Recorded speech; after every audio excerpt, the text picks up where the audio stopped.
Welcome, everybody. I want to say, first of all, that our online programming is supported by Humanities DC and the National Endowment for the Humanities, so thank you for the support to those organizations. All right, are we good, Mike? Can you hear me? Yeah, I can hear you. So let me just give you a quick introduction, and we will get started. I'm Michael Rugel.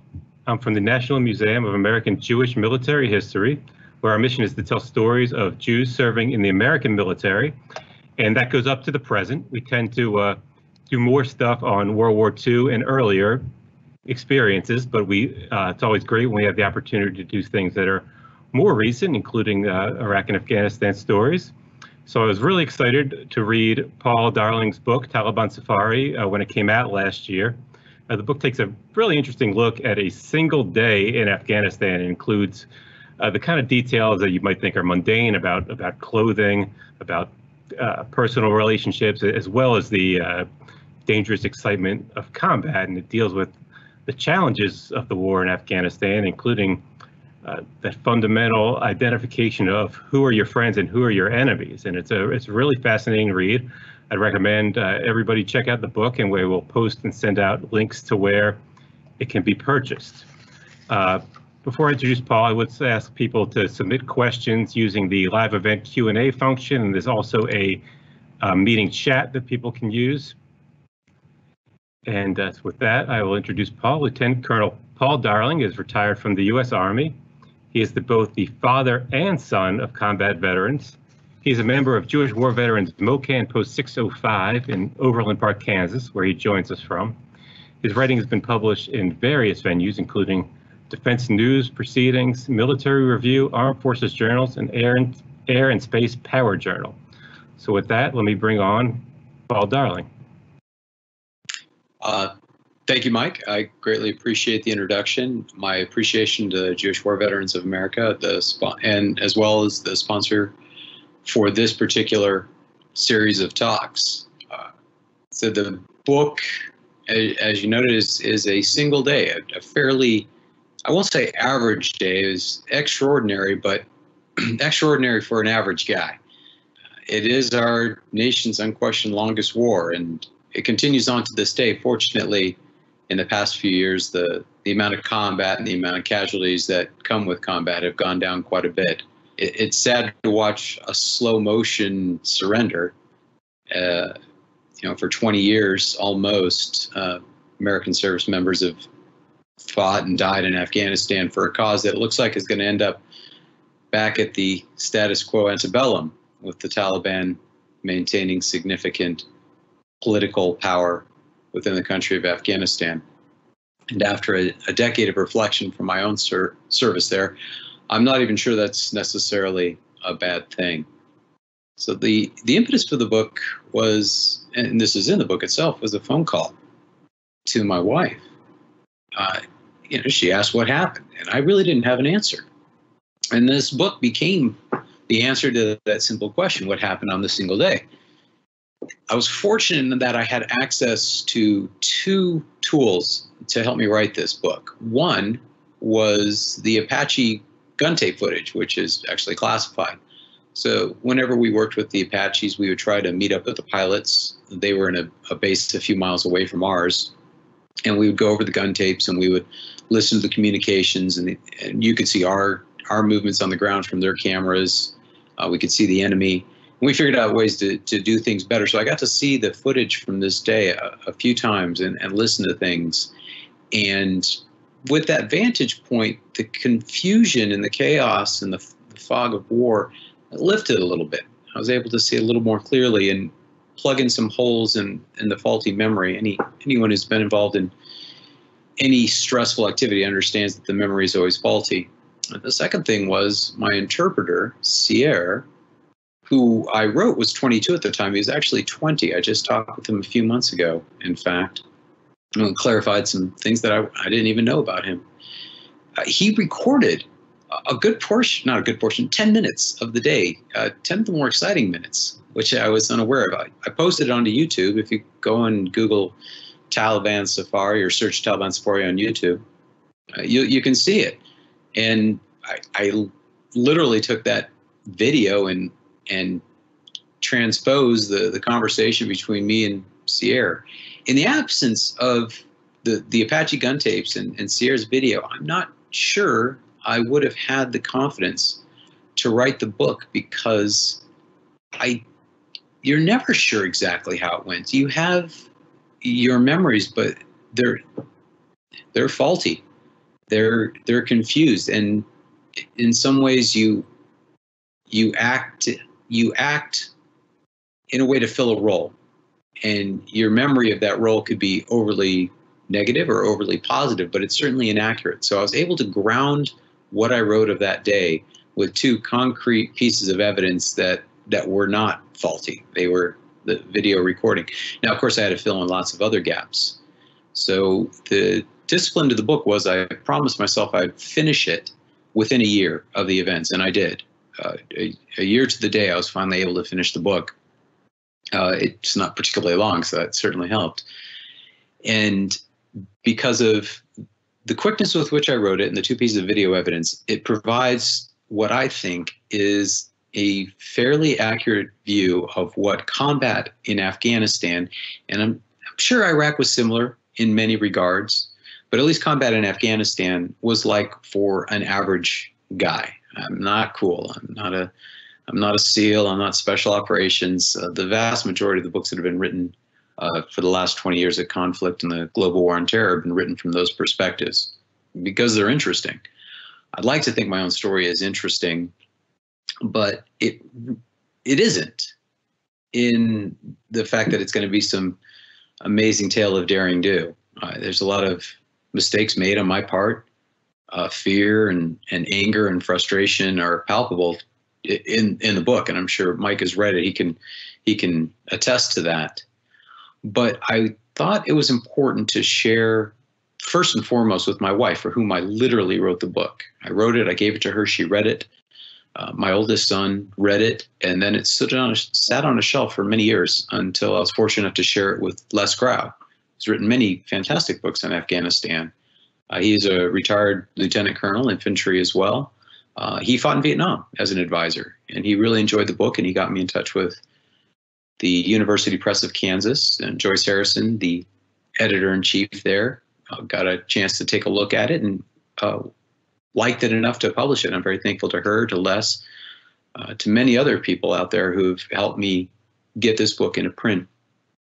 I say in the foreword, and I think it's important to note, that I was certainly inspired by Alexander Solzhenitsyn's One Day in the Life of Ivan Denisovich, because he wrote about a mundane day in the Gulag. But for those of us who have never been in the Gulag, it was a fascinating insight into a world that fortunately we have never had to be a part of.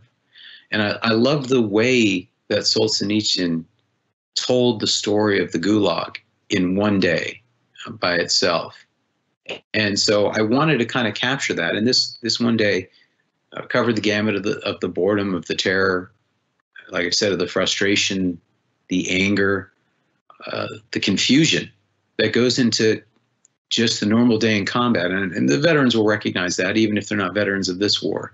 There are certain universalities in being, as noted, as Mike mentioned, the father of a combat veteran, my oldest son, and then my father himself, a veteran of Vietnam. You know, we laugh at the same things that others, generally speaking, would not laugh about. But you have to laugh. You have to recognize the ridiculousness of a situation where people who have not wronged each other on a personal level are trying to kill each other.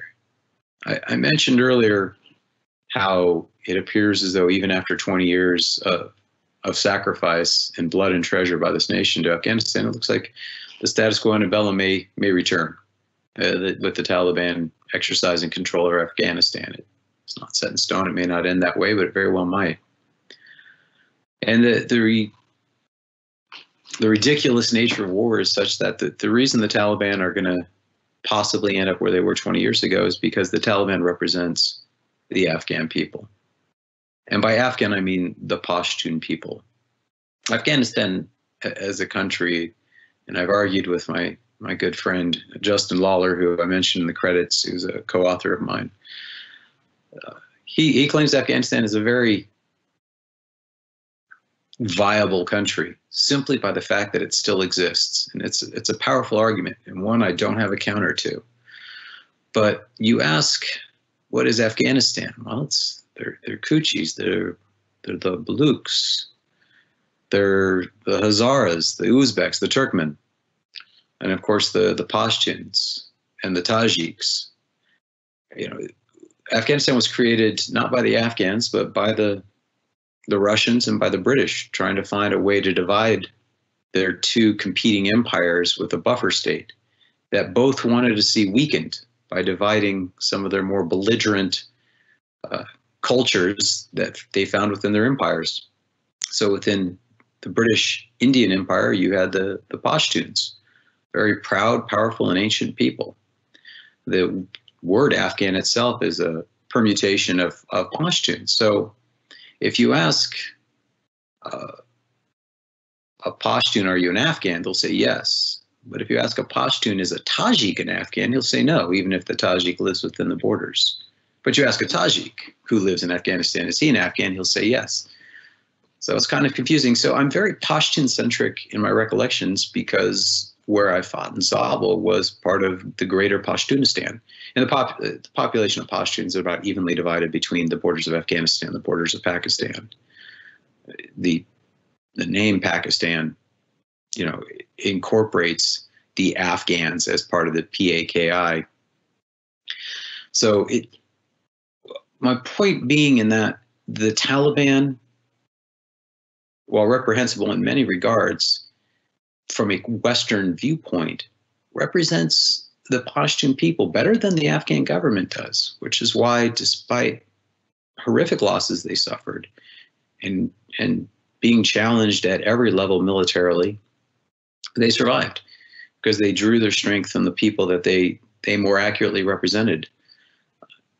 Some people say, well, I was in Afghanistan. You know, I served in Afghanistan. Great. Well, where were you at? Well, I was in Kabul. And many of us in the hinterlands would argue, well, you were never in Afghanistan. You were in Kabul. That's a different creature. And I think as Americans, we can appreciate the idea that the capital maybe doesn't represent the rest of the country as well as we would like. Jewish war veterans located out of D.C. area. Mike, I used to live in Northern Virginia. I know Mike still does as well. It almost feels like a different world than the rest of the country. Being a military veteran, I've lived across the country and around the world. There are 6 of us in my immediate family, my wife and I and our 4 children. And we were all born in different time zones, Hawaii and Alaska, Colorado, Missouri, Nevada, Georgia. We've been all over. We've lived all over. So we've got to see a lot of parts of the world, to include our nation's capital, living there. And the nation's capital does often seem removed from the rest of the country. And likewise, Kabul is removed from the rest of Afghanistan, and certainly southern Afghanistan and the heart of Pashtunistan and Zabul province. So that's kind of my introduction into the book, my viewpoint, why I wrote it, why I was able to write it, and why I think it adds something for the people who are interested in Afghanistan specifically, but also why it's good for people to read it to understand our nation's longest war. And it's weird to say that. There's been a lot of long wars. I mean, we look back at Vietnam. If you look at 1964 all the way through 1975, that's 11 years. We're up to 18 years now in Afghanistan, almost 19 years. And while our footprint is much smaller and our activities are much smaller, it still goes on. I can't tell you when we're going to leave Afghanistan. I guess we could make the argument that the Korean War never really ended, in which case Afghanistan shrinks in comparison for that timeline, but I'll claim it for now. So with that, I have a series of pictures that are kind of a memory jog to talk through and will help go on the day. Most of these pictures are from the day of. Why were there so many pictures? Well, because there's a lot of time doing nothing when you're in combat. For those of us who have served, we know about hurry up and wait. There's a whole lot of hurry up and wait on this. Even though I was in command and in control of this operation, some things are just out of your control. So this picture is me taking the hero shot on the town of Shabazkel, which is in Zabul.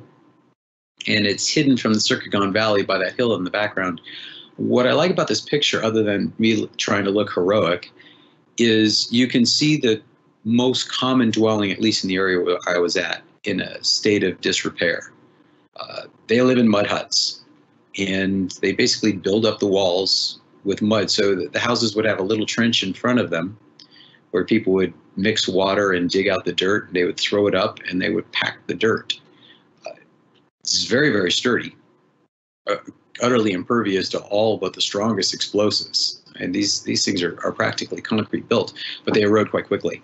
And when people leave villages, this is what ends up happening as they quickly dissolve. And it's kind of fun seeing the live blueprint, because sometimes you'd have to enter and do searches when you were in villages doing operations with the Afghan police, which I did.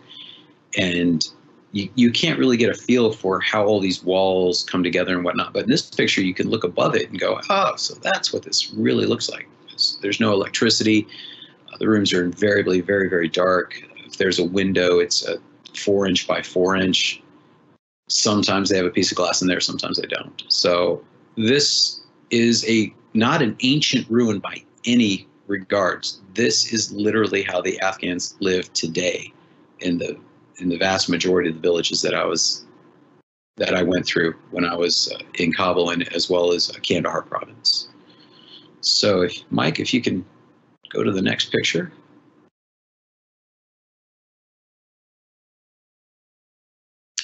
So this is the inside when they're looking kind of nice. So you see in the background, the gentleman in the doorway is bringing the tea. And these are some of the elders from a village. I'm the only American there. If you look to the far right, you see a gentleman with a mustache wearing some body armor without a beard, which not having a beard is somewhat unique there. Immediately to his left, out of screenshot, is a Taliban representative. What happened here, and this was not part of the day of the book, was we were ambushed by the Taliban. And they deliberately ambushed us with a 10-year-old goat herder in between us. And somebody shot him. He lived, fortunately. He did lose his leg and an eye. So I insisted on going back and, one, apologizing. I don't know whether the Taliban shot him. I don't know whether I shot him or one of my forces did. We all shot in that general direction, which is how combat goes when you get ambushed from a couple hundred meters away.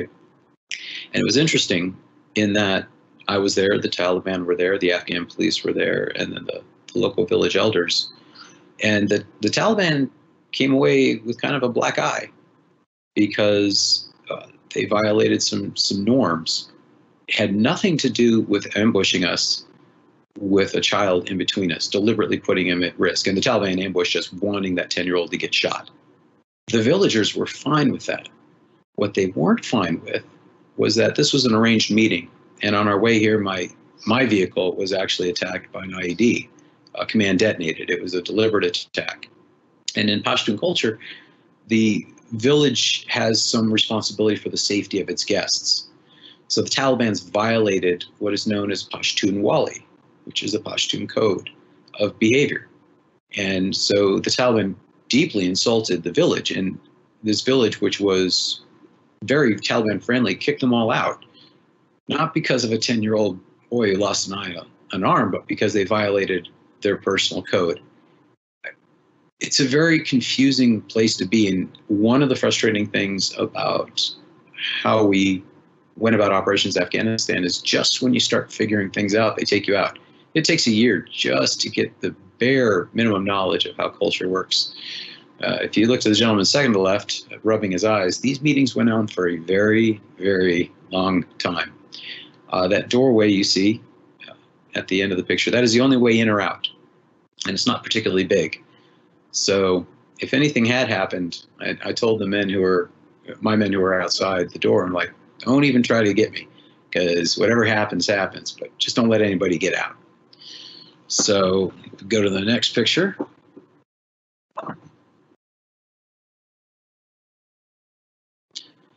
Two pictures. The one on the left is an Afghan feast. I was fortunate in that my relationship with the commanding general of the province for the police and I were very strong. So I got invited to some meetings where I was the only American. The frustrating thing was my church generally wasn't allowed in, so I had no idea what was being said or done. At the head of the picture, we have the provincial governor, we have the commander of the army forces, and we have the head of the NDS, National Directorate of Security, which is kind of their, well, they used to be known as CAD, and they're the Stasi. They're the interior police. They're the secret police of the interior of the army, the Gestapo, if you will. And the Afghans for many years were controlled by the Soviet Union, and secret interior police are a common feature, and Afghanistan retains that. But I can assure you, while the sanitary standards are not very good, the food is absolutely magnificent, and I have tried and tried without success to find a restaurant that matches the quality of the food that I enjoyed in Afghanistan. And that includes in Northern Virginia, where there are no shortages of outstanding ethnic restaurants, but nothing is quite matched what the food was like there. So I do miss that. To the right is another village. I do talk about in the book, and this picture was taken on the day of that the book was written about. And the kids are playing in the streams, the afternoon shades. It's a very pleasant spot. And kind of reiterate, while Afghanistan is a desert, there is a lot of water there. It's just distributed very poorly. And I just like this picture because I like the idea of whenever you saw the kids, things were generally going fairly well. And those are kids up there just playing in the water and enjoying their day. And there are many strange juxtapositions in combat. And this was after the combat where, I had lost some men and the Taliban had lost many more men. So I guess we will call that a win. And then after all those events, you get to see and hear children playing in a very nice spot. I would have liked to have stayed there for a little while and maybe rested against the trees. Could have used a nap. Let's see, what do we have coming up next? Well, this was the end of the first portion of the fight. The Afghans are loading up the body bags of the enemy and their motorcycles, which would like to be Honda, but they're really not. They're a Pakistan ripoff called Yondas, spelled with a Y. Everyone seems to be in a really good mood under a shade tree, and we had a number of trucks stacked up just like this. The Afghan police would take the motorcycles and either keep them or sell them for profit, ironically selling them right back to the Taliban that we had captured them from. This truck in particular would be blown up a few hours later in an IED strike. And the gentleman, who you can see clearly with the radio and the poorly tied boots, would unfortunately be dead in a few hours. So that's how things change in combat, in Afghanistan combat specifically. This was the morning of the mission. So the gentleman with your back with the tan body armor, that is my interpreter, Sierre. He's talking with a couple of Afghans, and those are two of my sergeants, Sergeant Gregory and Sergeant Genovese. And the thing is, we're getting ready to go in combat, and I've never met these Afghans in my life. Both of them in the dark green were brand new. I had no idea who they were, and I was going to go in combat with them. I didn't know their background. In 2009, this was before the spate of what's been known as the green on blue attacks. So within military planning in the states of the German General Staff, blue forces on a map friendly forces on a map are represented in the color of blue. Enemy forces on a map are represented in red. And neutral or civilian forces are shown in green. And the red and blue designations date to the General German Staff, Walton Moltke, during the 1800s. So what we called green on blue was when Afghan forces would attack American advisors for American forces, which they are nominally allied with. It was a devastatingly effective tactic because the Afghan knowledge of the terrain of the enemy, of having fought for years and years, was essential to at least my success. I could not have done anything effectively without being allied with the Afghans. And what the green and blue attacks did was put a wedge between the American forces who brought the firepower and the technology and the aggressive spirit with the expert knowledge of the Afghans. And I would argue it was probably the best tactic, far better than the IEDs, as far as the Taliban undermining our efforts, because you stopped trusting the people you had to trust to be successful. And it took the Taliban a while to figure that one out. I think they disparaged the Afghans who worked for the government. They would call them apostates, those who had abandoned Islam, and they held them in disdain. But they realized eventually that they were critical enablers of American forces, and Americans working with friendly Afghans were a powerful combination, much powerful. The synergy was a very legitimate term in that regard. The both of us working together were much stronger than the sum of the parts. But it certainly was frustrating to meet someone as you go into a combat operation for the first time and being utterly dependent upon them. And I think I write about that quite a bit in the book, the fear and frustration that creates and the uncertainty. Fortunately, Sierre, my interpreter, I'd worked with quite a bit, and I was very confident with him. And at times, even though I was the only American, I really felt as though I could trust Sierre when I was in combat, because I had no trust, no implicit trust with the Afghans I was with, which is a tough place to find yourself when you're in close infantry combat. To touch on Sierre, he is now an American citizen, thank heaven, and he is a police officer in Marin County, California. Like I said, I recently got to talk to him. Another depressing thing about this is the two Afghans in the dark green, who were the leadership of the team I worked with on that day, were both killed later in combat. In fact, pretty much every Afghan I worked with in 2009 died eventually a violent death, which is the reality when you fight a war, not for 1 year increments, but from the time you're 16 until the war is over, until you die. Eventually your number comes up. And all these men I fought with, their number eventually came up. Next slide, please.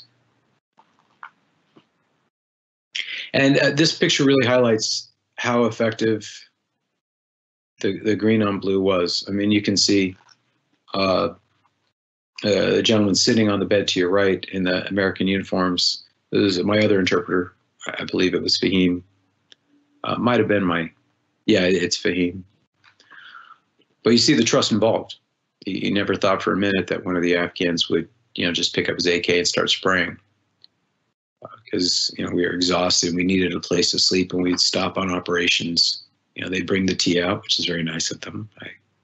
I enjoyed Afghan tea. And, we'd try to get some sleep wherever we could. But once we started questioning the loyalty of the Afghans, these kind of things just went away. And when they went away, you lose the trust of those you fight with. It's horrible. You just can't fight the same way.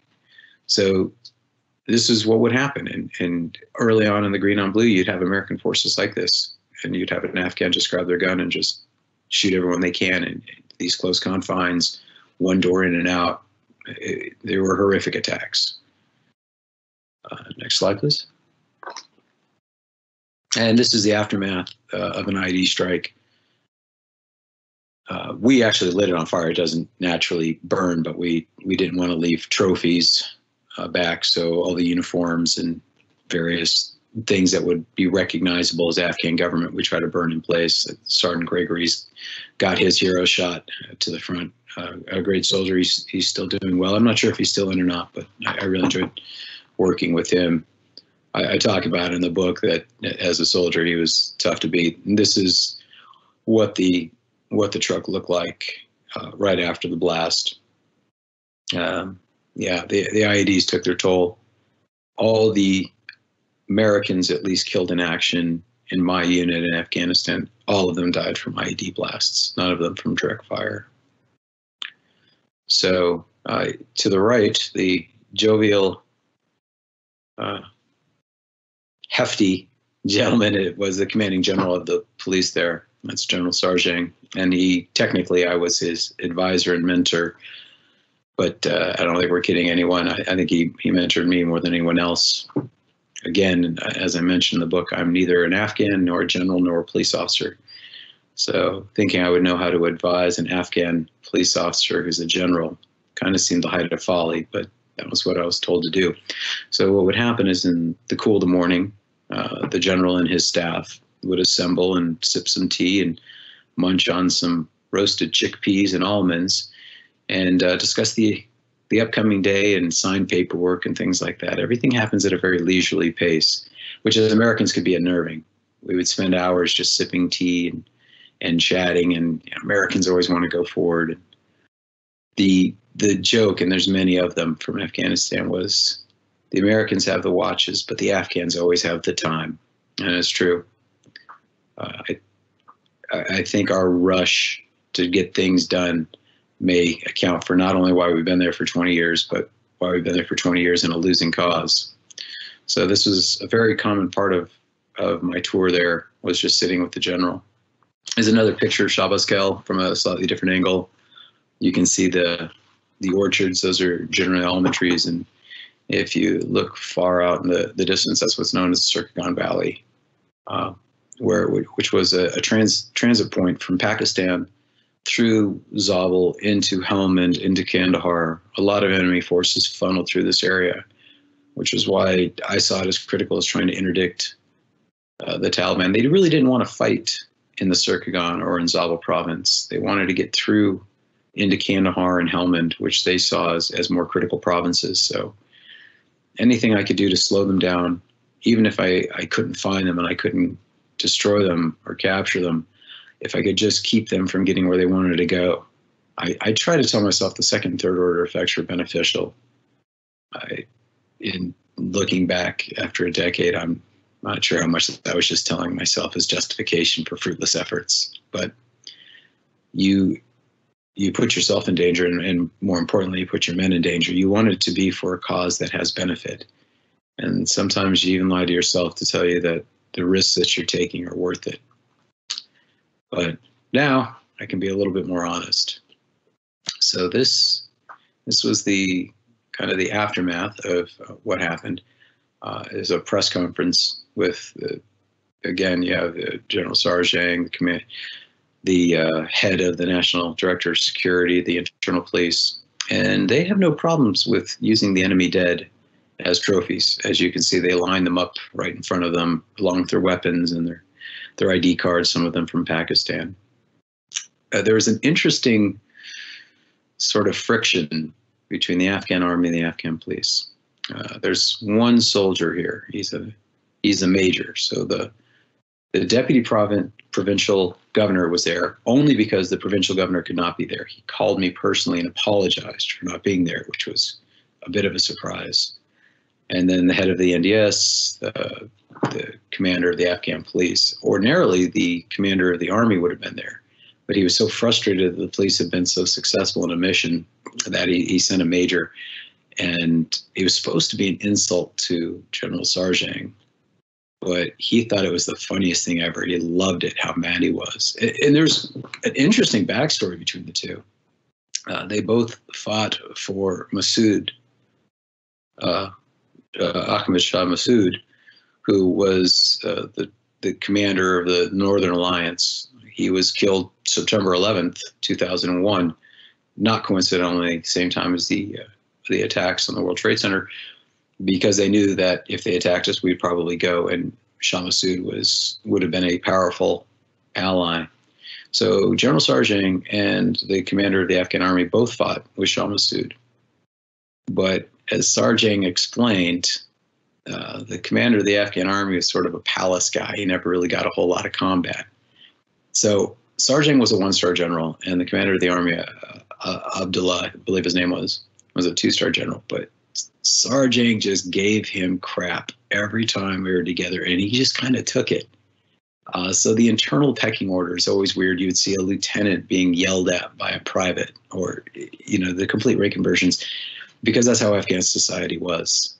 There's always an undercurrent. Rank meant nothing. Family name, reputation meant everything. So you'd see people who were privates, who were independently wealthy, and they didn't care about their rank, with a lot of sway. This is me, just happy I finally got to the top of that hill. It was a long way up on a very hot day. On this day, this isn't the day of the fight, but it was the day of a fight. You can kind of see how wide open the Surkhagan Valley was. So a lot of, and you can't tell, but that pile of rocks is actually a machine gun position from the Taliban that we took back from them. Afghans love to stack rocks, and I guess better rocks than nothing. But you know, when our bullets would hit them, the chips would just fly all over the place. So a lot of times I'm not sure it really helped them as much as if they had just hidden a little bit better. But that was a machine gun position that me and a couple Afghans went and took after climbing up that bloody hill. So here, Sierras to the far left, Fahim and a couple Afghans. These are guys I fought with on that day. The motorcycle was attacked by an Apache. The rider is not so discreetly in a black bag in the background. So this was just another hero shot, I guess. I don't know why I put it in here, but probably because both Sahir and Fahim are in there. Fahim is in the blue shirt. Fahim is also in the United States. Last I heard, in Florida with a green card. He's not yet a citizen. I hope he gets his citizenship. The interpreters took a lot of risk to be with us.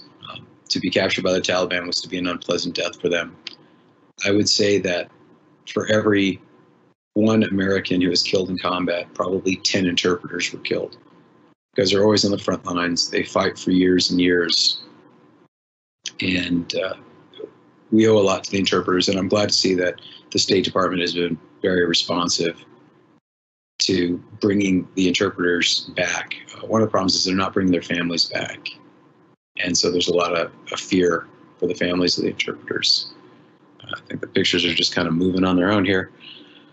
So this is the cover of the book, actually. A picture I took on a different mission, a different day, but we would spend 6, 10, 12 hours just driving around, chasing ghosts, bumping along the desert. The nice thing about this picture is we're nowhere near a road or a trail or a wadi, so you were fairly safe from IEDs. Sometimes you couldn't avoid them, and sometimes you could and you didn't, and you pay the price for that. And so I always like this picture because, like I said, we spent a lot of time, and it just looks like it goes on forever. Sometimes it felt as though the missions did. What else we got? What's next there, Mike? Oh, yes. So here we go. So you see General Sarjang, the first gentleman in gray to the right, with his very hairy arm and his very golden watch. And then he's surrounded by army guys. And that's a Border Patrol gentleman, the balding gentleman to the left. And right next to Sarjang's right is the Abdullah, the general of the army. This is a completely posed picture that I took so I could show my general, look how well my Afghans are working together. Totally made up. They just did this to humor me. So I'm thankful that they did, but it just kind of cracks me up. This is how it should be, but it really isn't. I printed out a map for them to look at, and it looked really good, but yeah, it's all fake. What else we got? Yeah, sleep. I'm a big fan of sleep, and so are my soldiers. This was after about 72 hours of straight combat operations. And first time I showed this picture, I forget who it was. Like, are they dead? I'm like, nope, just tired. I don't think I would have left them like that. But anyone's been in the military, or at least combat arms, knows you can sleep anywhere, anytime if you need to. So these are my guys just napped out. I want to show a picture. So this is a family compound. This was spring, because you can tell there's some rain in the background. It's a little bit chilly. This is how Afghans live. I cannot express to you how primitive that culture remains. But I'll also say that the farther away I got from civilization and technology and all of that, it seemed as though the people were happier. These guys were 100 kilometers from the nearest electricity or running water, or at least main electricity. But they were well fed, they were happy, they had really nice fields and crops. The orchards were mature, they had a good well, a running carez, which is their irrigation system. So sometimes when my kids would complain, I'd have to show them this picture and go, guys, these people are happy, why can't you be happy? And someone once told me that happiness is reality minus expectations. If you keep your expectations pretty low, it's not too hard to be happy.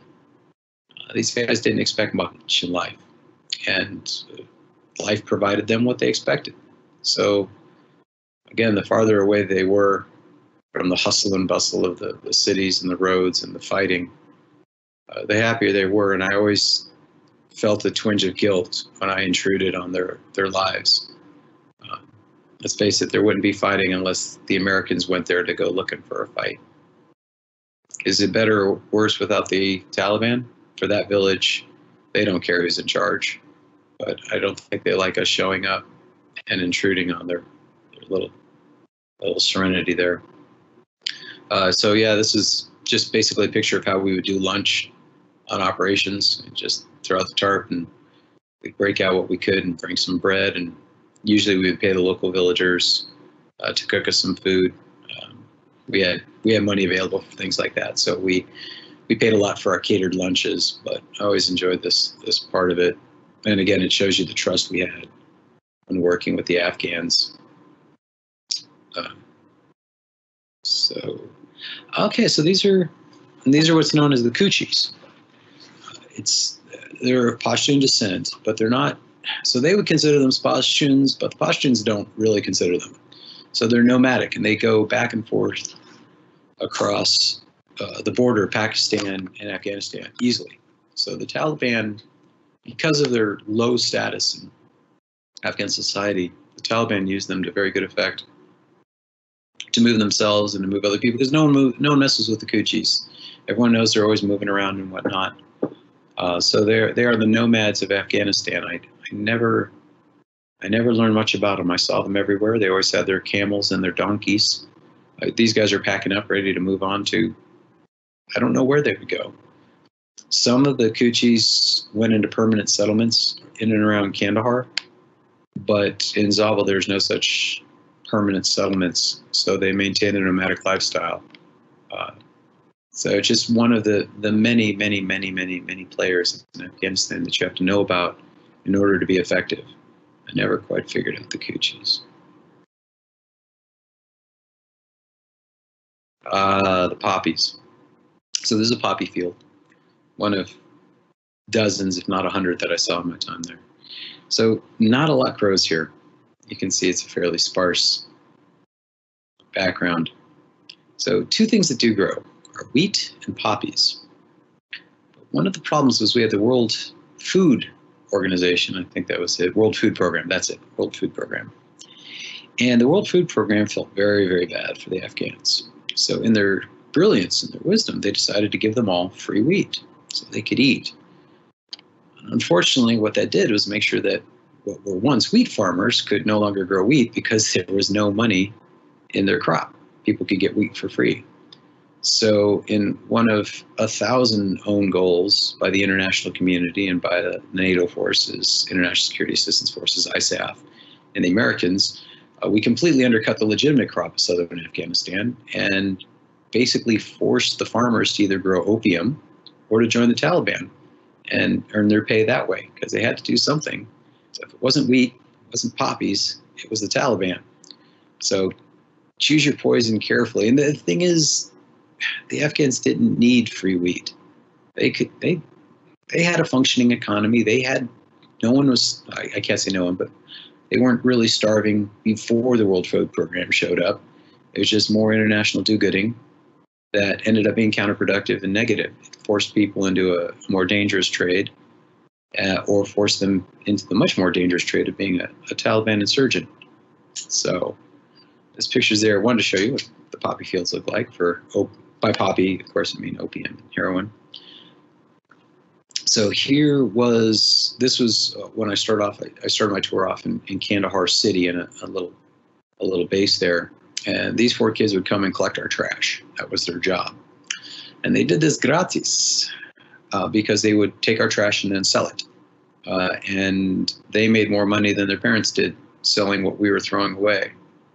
And again, these are some happy kids. One time I gave them a deflated volleyball.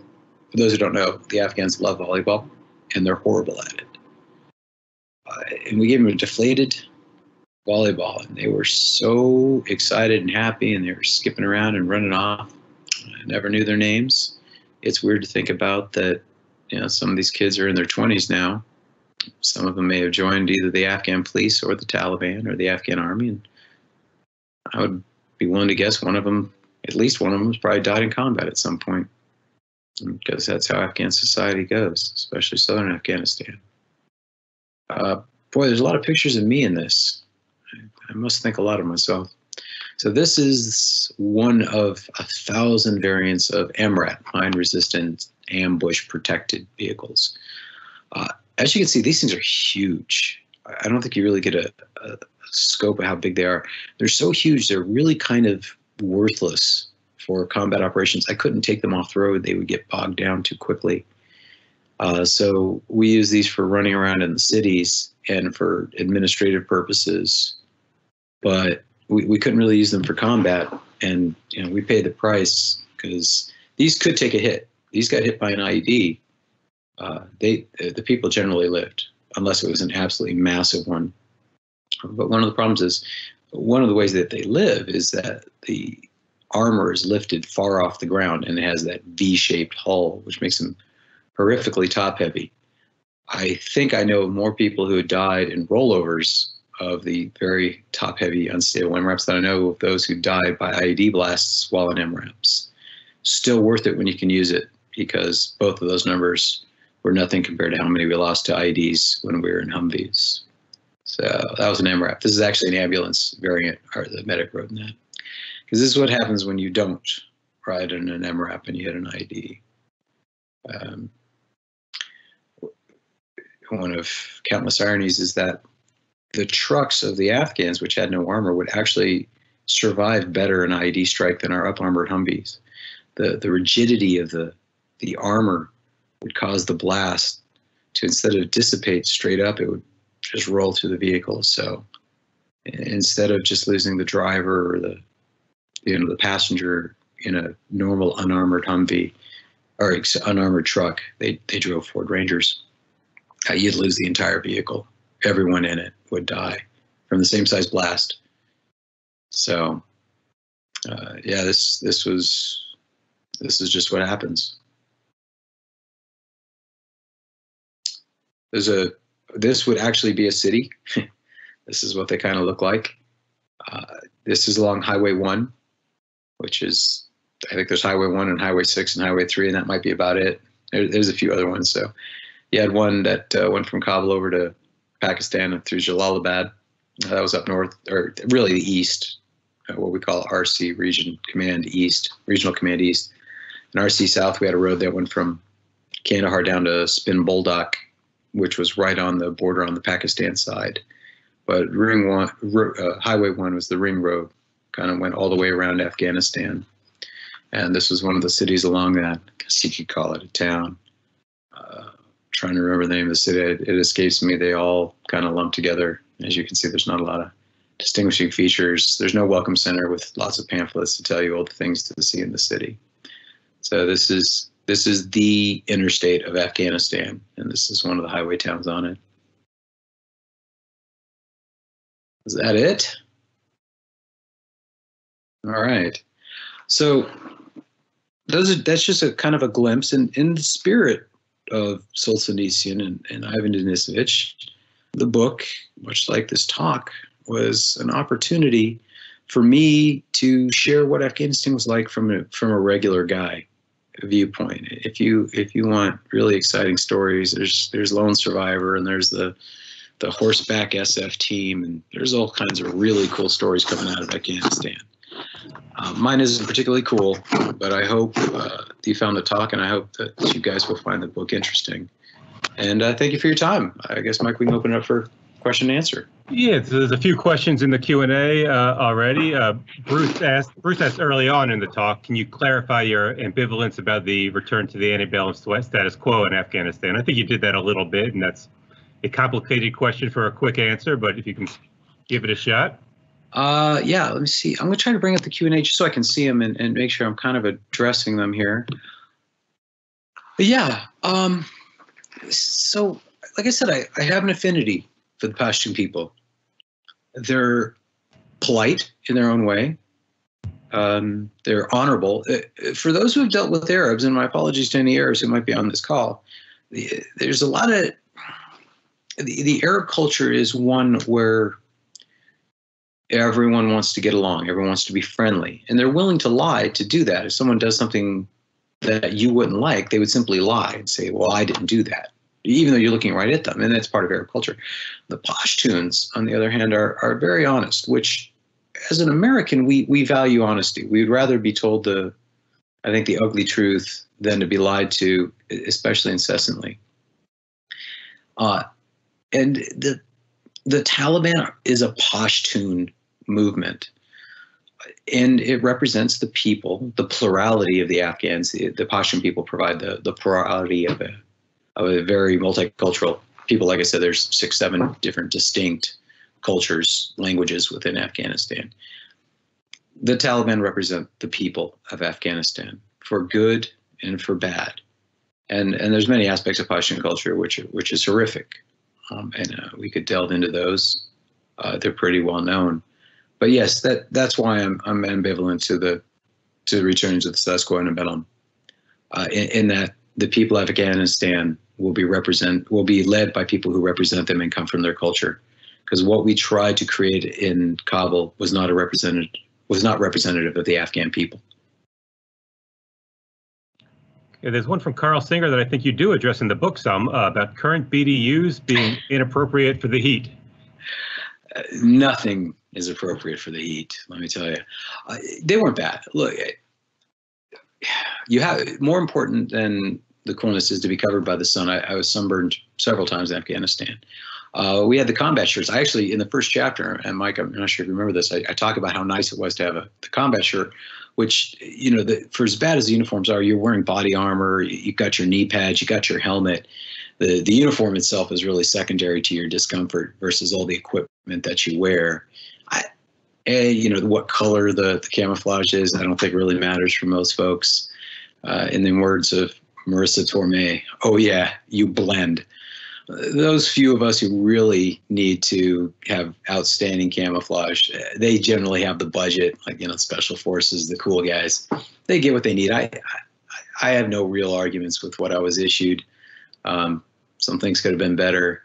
I'll say the combat shirt, which you wear with the body armor, lives on. My son gave me one of his that he was issued when he deployed to Africa, where it was much hotter. He had a much more miserable deployment than I did. So now within the Pentagon, I absolutely concur. I think it is horrifically inappropriate to wear battle dress uniforms in the Pentagon. I know the excuse is that, well, we're at war. I mean, we got it, General. I think it's more likely because BDUs hide the fat rolls a little bit better of the senior officers than a more professional tucked-in shirt, as you should. I would much prefer that we did not wear BDUs at all within the National Capital Region. I think it's unprofessional. I think it's sloppy and it's unnecessary. Okay, another one from Carl Singer about the lesson learned, and if the U.S. has actually learned and responded to any of these lessons about wheat, MRAP, overarmed vehicles, et cetera, et cetera. No. Not only, here's the frustrating thing is, not only do we not know why we lost a 20-year war to illiterate goat herders, I'm not sure most general officers know that we've lost this war. I think the General Officer Corps has been so removed from combat operations in Afghanistan and accountability for combat operations in Afghanistan. We don't fire people for losing wars anymore. And so I would say that the senior flag officer rank, Afghanistan, now let's talk about China. And they want to buy toys for China and planes and jets and China. It's like, well, great, but we're still at war in Syria and Iraq and Afghanistan. And they don't want to talk about that. So when they lose a war, they just ignore it and pray to find some, not mythical bogeyman. Obviously, that China is a real threat, but China has a nuclear deterrence. We have a nuclear deterrence. Are we really going to be going downtown Beijing with F-35s and brand new armored vehicles and Zumwalts and littoral combat ships? No, it's ridiculous. So my harshness on the what we call FOGOs, flag officers, general officers, might explain why I retired at the rank I did. But I lost friends there. I gave up a year of my life, and some of them gave up every year of the rest of their lives there. And I really feel as though the lessons weren't learned, and that the generals have sort of a callous disregard for the price that we paid and the hard lessons that we learned that they don't seem to care about and want to just skip over and go on to the next mythical war that we're in all probability not going to fight. So I guess that answers the question in maybe a more pessimistic tone than you'd hope for. All right, here's one from Gary Lawson. How old were you when your son enlisted? Can you share the conversation between you and your wife when you knew your son would also put his life at such risk? Let's see, how old was I? That was 5 years ago, so I was 44. I said I come from a military family. My grandfather fought in the Philippines. My father fought in Vietnam. This touches on something I did want to address. We're an all-volunteer force now. And my father volunteered, even though the draft was going on. I have 3 boys. I have 1 girl. In what is probably, well, it is unquestionably a sexist expectation. I expect my boys to serve in some way or another, whether it's career, enlisted, whatever. My oldest son enlisted in the infantry, but he went National Guard as a part-timer. And so his deployment, he took a year off from college, and he went and deployed with his infantry battalion. My youngest son wants to go to the Coast Guard Academy. That's great. I don't care how they serve. I don't care in what mechanism they do, but I expect them to go through a bar mitzvah ceremony, and I got 1 more to go through. My youngest is 12. I kind of encourage them to become Eagle Scouts, and I got 1 Eagle Scout and working on the other 2, and I expect them all to serve. That is my expectation for them to give back to their God in the form of the bar mitzvah, and to their country. Both Eagle Scout, I think, is good, and serving in the military, certainly. To the larger point is, I think those who don't serve in the volunteer are missing something. So I am by far the youngest person of the Jewish War Veterans MOCAN Post 605. I gave a talk over Veterans Day with a bunch of retired Jewish gentlemen. And when we were talking, I asked them, hey, who here is a veteran? And about half the room raised their hand. And I said, who here regrets their service in the military? No one dropped their hand. And I said, how many of you were drafted? Probably 80% were draftees. But none of them regretted their service. And then I said, okay, how many here had a son who served? 1 or 2 hands go up. And I said, well, how many of you who have grandchildren who are old enough to serve, how many of your grandkids have served? And all of them said none. Service in the military gives you a foundation as a citizen that in this all-volunteer era, we're developing a warrior caste where, people who serve, their dad served. And it goes on and on. The 2 people from West Point who I personally know who are general officers, both of their fathers were career officers. I don't think that's healthy for us as a country to have a caste of warriors who take it upon themselves to not only serve, and it is service, but to see as though they're entitled to dictate the affairs of the military, because we start becoming an inbred bureaucracy versus a profession, versus a calling, versus a duty of all citizens. What is at the end of the day the difference between doing jury duty and serving in the military? You have to do it. With a draft, I should say, jury duty in a draft is the country says you have to do it, or the community says you have to do it, and you go do it, or you go to jail. The real difference is one of scale. But I think in the same way that every citizen should be prepared to serve on a jury. Every citizen should be prepared to serve in the military. And losing the cross section of America, of men and women from all over, from different professions and different religions and different communities, the military has lost something. The country has lost something, because now we have a population that is largely ignorant of military affairs, which means that our oversight over the most critical function of government is lost. Many Americans simply do not have the basis to judge how military affairs are being carried. And I think we defer, and I would say our current president defers too much to those in uniform without oversight, because his ignorance in those matters leads him to delegate which he shouldn't delegate. I disagreed strongly with General Mattis being chosen as Secretary of Defense. I believe in civilian control over the military, and to put a retired four-star general as the chief civilian over the military, I thought was a betrayal of what the essence of civilian control of the military was. Even General Marshall, he was Secretary of Defense for like a month before they made him Secretary of State. I don't like generals in high-level military civilian positions. They should always be separate.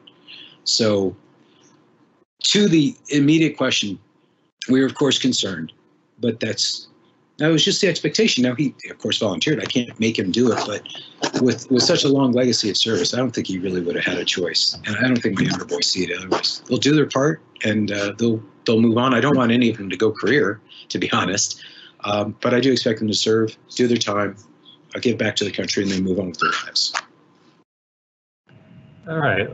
Falk Cantor asks, what unit were you with? Well, in Afghanistan, I was technically assigned to the 3rd Battalion, 12th Infantry Regiment of the 1st Infantry Division. In reality, I was a member of the Alaska National Guard who had been assigned to them. The headquarters of 312 Infantry weren't even in Afghanistan, but that was technically who I was assigned to.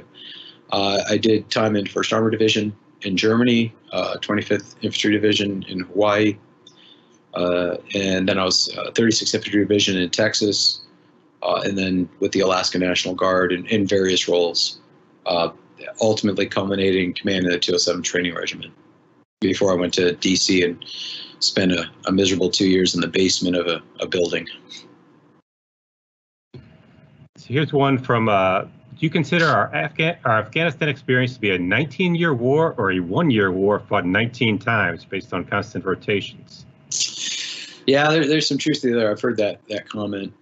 There's certainly phases of the Afghan experience. 2006 was a big shift. 2010, right after I left, was another big shift. And then 16, 17 was really when we started ramping down. The wars had different phases, but yeah, we ended up fighting in the same place. My son could have fought in the exact same province I did. He could have deployed there just as easily and fought with some of the same people I did. Yeah, there's some Groundhog Dayism. I'd say we fought four wars in Afghanistan, and each one of those was fought a year at a time, over and over and over again. There's so much Groundhog Day that happens. You're not landing on Normandy Beach and then a year later, Berlin falls. It's not that kind of war. That's a question. Do your views of current military philosophies conflict with your son's? I think we see eye to eye in most regards. It's simply so much that my son just serves. He's a specialist. Enlisted rank 4, an overpaid private in the Texas National Guard. He served his year, a miserable year of pulling guard in Djibouti, sitting for 12 hours in body armor in a guard post, looking at the desert. A horrible deployment. His perspective is so far removed from mine. I don't think he has the basis of experience to disagree with me on the things that I complain about, and I don't have the basis of experience to complain to him or disagree with him on what he complains about. We had two very different experiences in the military, and I greatly respect my son's service for the boredom and monotony and misery that he went through in his year deployment. And it was tough. He just spent, a month doing riot duty in Dallas as a guardsman. And he was so frustrated. The hurry up and wait, sitting for 12 hours in a van just in case. He was a QRF, quick reaction force. You know, the mayor wanted some guardsmen on tap if things went bad, so that he would be there. And so he spent 3 weeks just doing that. It was very frustrating for him. So I think we agree on most things, and where we disagree, it's simply from a difference of perspective. Okay, so we just got time for a couple more. So did you have any issue with being Jewish and serving in the Middle East? Yeah, it was a big. I did not tell the people I served with I was Jewish. I let them assume what they will. I actually had dog tags made that were non-denominational. In the end, I did not wear them. I figured if I was captured, I was bad enough as it was, and maybe wearing my Jewish dog tags made sure I wasn't going to be captured one way or the other. You know, it's one of the problems is, so Jews are 2% of, you know, the United States population, and we are about 1% of the military, but we're very disproportionately allocated, very heavily represented in the medical field, the legal field, military intelligence, and the infantry, by the way. And it seems as though when Jews do something, they kind of do it all the way. But there's many branches of the military where no one will ever see a Jew serve. So there's a perspective, and Jewish War Veterans was created to dispel this perspective that Jews don't serve. So I think that I have much more greater challenges, so because the Afghans didn't know, with being Jewish in some parts of the military, not so much for an overt dislike of Jews, but just seen as an unknown that didn't serve. My name is Paul Darling. I don't look particularly Jewish. So sometimes I would hear some, you know, subtle anti-Semitic remarks. I'm like, well, I'm Jewish. I'm like, well, yeah, but you're not like those Jews. I'm like, well, okay, I'm not like those Jews who don't serve, but yeah, it's legit. I'm pretty Jewish. So within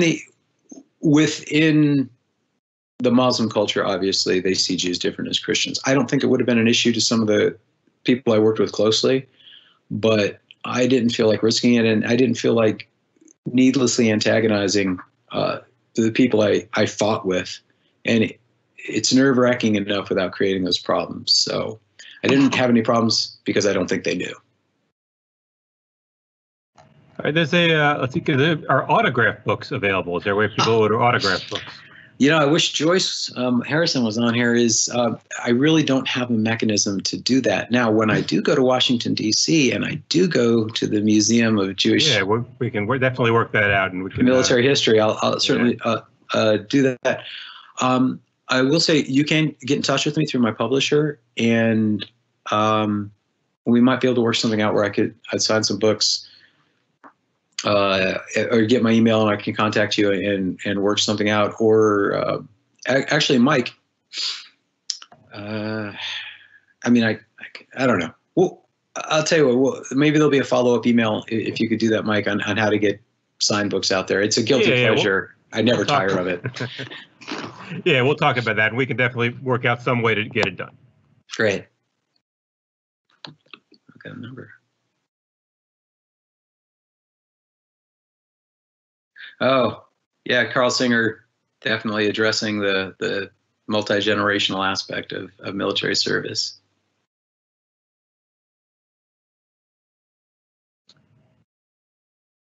Well, which question you want to hit? I'll let you feel this one, Mike. Got two good ones there. Yeah, so Orlando Pacheco's asking about, tell us how Afghans reference history, and did you participate in oral histories concerning your time in country? I found it fascinating in that any Afghan of any background, no matter how rich or poor, could tell you who his great-great-great-great-great-great-grandfather was. Family, they couldn't read, but by God, they memorized that, or should I say by Allah. And so family reputation is everything, which is why you have honor killings. They'll literally kill their own children to maintain the honor of the family name, which repulses me as someone who believes in the inherent sanctity of all human life, but I understand it. I'm certainly not sympathetic to it, but maybe empathetic in understanding that when you have so little in life, the reputation of your family name may be the only thing of value you'll ever have, and you're willing to do anything to maintain that reputation, even to the point of killing a child that you love. that sort of brutal poverty probably resonated with our forefathers. 200, 300 years ago, for those of us whose families originated from the Pale, or you look at some of the Scots-Irish in the southern United States, sometimes all you have is your reputation, and you'll do anything to protect it. And so I did not personally participate, but I always enjoyed listening to the Afghans talk with amazing detail. Some of it may have been fiction, but they certainly believed it, of what their families did and their backgrounds. I mean, dating back hundreds and hundreds of years. They would just talk about how their great-great-great-grandfather fought against the British and fought against the Kazakhs and whatnot. Okay, I think we will end it there. Do you have any final words, Paul, before we sign off? I greatly appreciate everyone's time. I wish I could have spent a little bit more time discussing some of your questions. Maybe I should have talked a little bit less about pictures of me and more time talking about or answering questions. But I appreciate everyone's time. I greatly appreciate Mike and the sponsor. I forget, who was the sponsor again, Mike? One more time. We have sponsorships from Humanities DC and the NEH, National Endowment for Humanities. Great. My thanks to them and the Jewish War Veterans of America for maintaining what I still believe is a critical mission, to make sure that Jews don't lose sight of our service to our country, and our country doesn't lose sight of our Jewish service to the country. So thank you again, and I hope everyone has a great day. Thanks. I expect to have a video recording of this up on our YouTube page, on the museum's YouTube page, before too long. So we will send that out along with some other links in a follow-up email. And thanks everyone for being here. Thanks so much, Paul. Everyone go buy the book. Thank you. All right.